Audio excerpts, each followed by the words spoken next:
Shalom Uvracha. Suite à ce que nous avons vu la dernière fois concernant cette notion de la progression, qui est la base de tout. Un homme, comme dit le pasuk, Yelchu Michail El Chail, on a un devoir d'aller d'étape en étape. Malim Bakodesh, on doit monter et progresser. Velo Moridin, on n'a pas le droit de descendre. On a un devoir de progresser. Et cette notion-là de progression, comme on a expliqué, à la base de tout, elle est basée sur nos sentiments. Une chose qu'il faut savoir, que cette notion-là de progression n'est pas du luxe. C'est pas je peux me permettre de progresser ou ne pas progresser. Il faut savoir que cette progression, c'est où on progresse ou on régresse. La Gemara nous dit dans le traité de Shabbat, au sujet de Yosef Hatzadik, c'est écrit que lorsque les frères de Yosef Hatzadik ont pris leur frère, ils l'ont jeté dans le puits, dit le pasuk va bor rek en bomaim. Le puits était vide, il n'y avait pas d'eau. Demande nos sages, si le puits est vide, évidemment qu'il n'y a pas d'eau, puisqu'il est vide. Pourquoi cette répétition? Disent nos sages, maim enbo, il n'y avait pas d'eau. Avan nachashim va'akravim yeshbo, des serpents et des scorpions il y avait.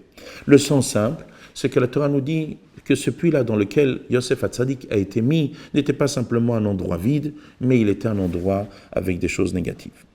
Évidemment, puisque le Zohar nous dit que Torah vient du mot Ora, le Rabbi nous dit quel est le message profond qui est caché derrière ce texte-là. Le message profond, c'est de nous dire un principe. S'il n'y a pas d'eau, En Maïm et la Torah. S'il n'y a pas de Torah, c'est-à-dire il n'y a pas de notion de vie, Ki Chayenu, il n'y a pas une véritable valeur, on n'est pas dans le positif, la seule chose, unique chose qu'il y a, c'est Nachashim Vakravim. Non pas comme certaines personnes pensent qu'on peut ne pas être dans le positif et ne pas être dans le négatif, on peut rester parvé, une dimension intermédiaire. Nous dit la Torah, c'est impossible. C'est ou de la progression ou de la régression. Si on n'avance pas, on régresse. Donc notre travail à nous, c'est une seule et unique chose, d'avancer, de progresser et de s'améliorer.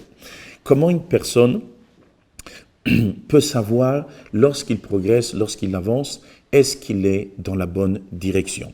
Je ne parle pas si le repère était bon, mais dans l'absolu, ça inclut aussi ça. Comment savoir si je suis dans la bonne direction? Rappelez-vous un seul et unique principe. Comment je sais si je suis dans la bonne direction? D'une manière générale, si je suis quelqu'un d'un très très très haut niveau, à l'instant présent, je suis capable de me projeter et de voir le futur. Mais ça, c'est quelque chose qui n'est pas donné à chacun. Est-ce que chacun de nous est capable de voir à l'instant présent, est-ce que je suis dans la bonne direction? C'est difficile, on n'a pas tous la même hauteur. Comme le Ravi rapporte au sujet de l'époque du Baal Shem Tov, lorsque le Baal Shem Tov est venu avec la Chassidoute, les gens de l'époque n'étaient pas capables de se projeter, d'aller dans la profondeur, de comprendre ce que le Baal Shem Tov a dit. Et c'est pour ça qu'on a fait la guerre. Qu'est-ce qui a été la réponse à tout ça? Le temps. Le temps a répondu, a été la réponse à tout, à tel point qu'aujourd'hui, ils sont appelés les chassidim. Lorsqu'on appelle chassid, qu'est-ce que c'est un chassid? C'est celui qui fait les fnei mishurat hadin. Et tout le monde reconnaît ce que le Baal Shem Tov va porter sur terre. Donc, lorsqu'on a affaire avec la masse, comme des gens comme nous qui sommes en tout et pour tout des gens simples, ne sommes pas capables d'office de voir en projection dans le temps, est-ce que nous sommes dans la bonne direction? Donc, on est obligé d'attendre que le temps arrive pour comprendre est-ce qu'on est dans la bonne direction ou ne pas dans la bonne direction. Mais quel est l'élément qui me permettra à moi de savoir lorsque je suis dans le temps, est-ce que je suis dans la bonne direction, oui ou non? Est-ce que ce que je fais, c'est bien ou est-ce que ce que je fais, c'est mal? Alors, rappelez-vous, comme on a dit dans une des vidéos, tout doit être universel. Que ce soit dans le couple, l'éducation, la vie sociale, le business, dans tout, il y a un seul et unique mouvement. Le principe est basé sur une seule chose, l'allègement. Toute notre vie ressemble à une pyramide. Lorsqu'on est en bas, c'est large. Lorsqu'on arrive en haut, on arrive à un seul et unique point. Plus on s'élève et plus les choses doivent s'alléger. Un exemple très simple. Lorsque quelqu'un fait des efforts dans l'étude du Talmud ou dans son travail, il fait des efforts pour être capable de bien faire son travail. Avec le temps, son travail doit devenir plus léger.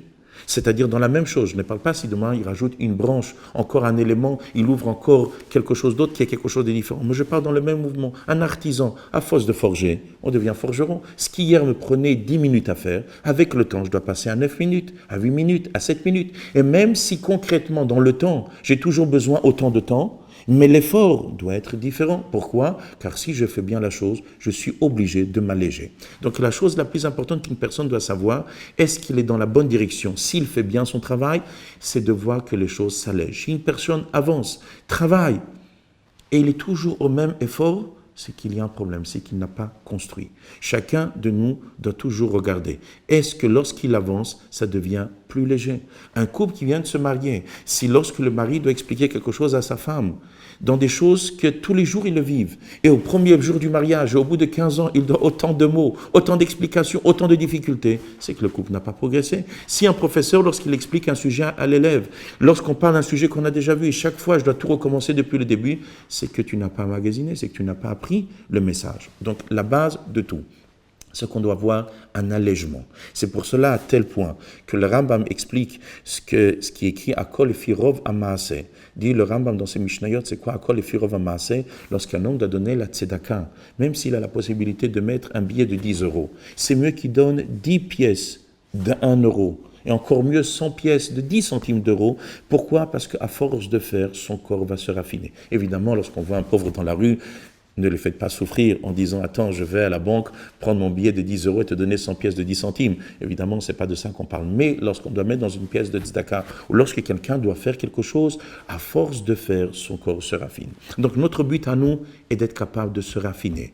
Il faut que le sentiment se raffine. Est-ce que je suis dans la bonne direction ou pas dans la bonne direction? Qu'est-ce que je dois regarder? Est-ce que je m'allège? Dit le Shulchan Aruch, au début du Shulchan Aruch, la halakha préconise que lorsqu'on se lève le matin, on doit dire Modéani. Dit le Shulchan Aruch, une fois je me lève, c'est difficile. 2 fois, 3 fois. Après, ça devient acquis. À une seule unique condition, si tout cela est bien fait, comme on va voir dans quelques instants, qu'est-ce qu'on appelle quelque chose de bien fait. Donc la base est de se raffiner. Un véritable travail qu'on doit faire sur notre identité. Mais nous, on doit savoir est-ce qu'on le fait bien ou pas bien. Pour cela, on doit voir que les choses s'allègent. Chazak ou Baruch.